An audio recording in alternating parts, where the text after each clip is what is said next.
Hello friends, welcome back to asmitha's kitchen. நம்ம இன்னைக்கு என்ன பார்க்க போறோம்னா வெஜிடபிள் சந்தகை எப்படி செய்யறதுன்னு பார்க்கலாம். நீங்க வந்து நான் ரெடிமேட் சந்தகையை கட் பண்ணி இட்லி மூடியில ஊத்தி வச்சிருக்கேன். இட்லி தட்டில ஊத்தி வச்சிருக்கேன்.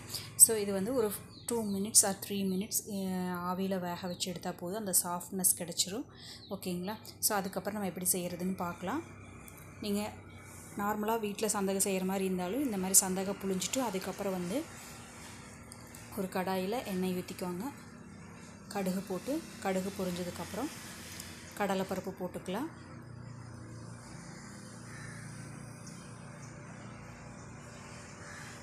சோ இது வந்து குட்டீஸ்களுக்கு ரொம்ப பிடிச்ச டிஷ்ஷா இருக்கு. ஏன்னா வெஜிடபிள்ஸ் எல்லாம் போடுறதுனால ஹெல்த்தியாவும் இருக்கு.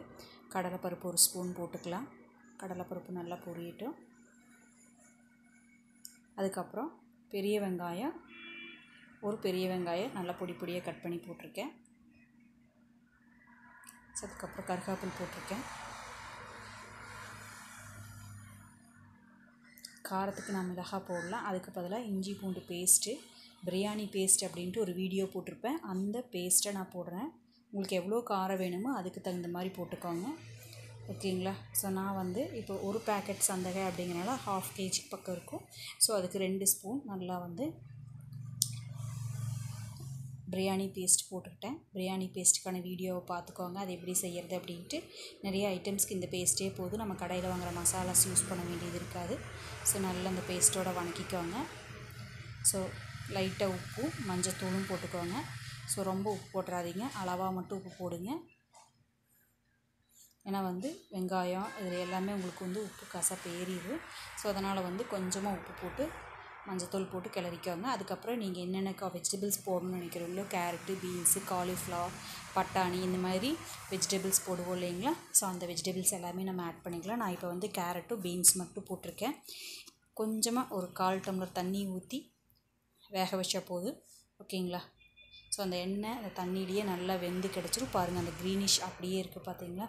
ஸோ நல்லா பாருங்கள் வெந்து கிடச்சிருச்சு. நல்லா ட்ரை ஆன மாதிரி ஆனதுக்கப்புறம் ஸோ நம்ம வந்து சந்தகை இருக்கு இல்லைங்களா? அந்த சந்தகையை போட்டு பரட்டிக்கலாம்.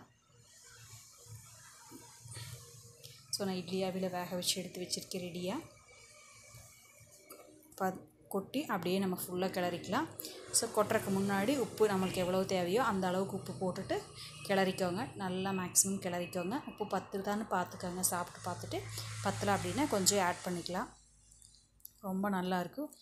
ஸோ நான் இதுக்கு முன்னாடி லெமன் சந்தகை எப்படி செய்கிறது, தக்காளி சந்தகை எப்படி செய்கிறதுன்னு காமிச்சிருப்பேன். ஸோ அதே மாதிரி இந்த வெஜிடபிள் சந்தகை குழந்தைகளுக்கு ரொம்ப பிடிக்கும். செஞ்சு பாருங்கள். ஸோ உங்களுக்கு பிடிச்சதுன்னா சப்ஸ்கிரைப் பண்ணுங்கள். உங்களோட ஃப்ரெண்ட்ஸுக்கு ஷேர் பண்ணுங்கள். தேங்க்யூ ஃபார் வாட்சிங். Have a happy day, have a healthy life. இந்த மாதிரி டிஃப்ரெண்ட்டான டிஷ் வேணும் அப்படின்னா சப்ஸ்கிரைப் பண்ணிக்கோங்க.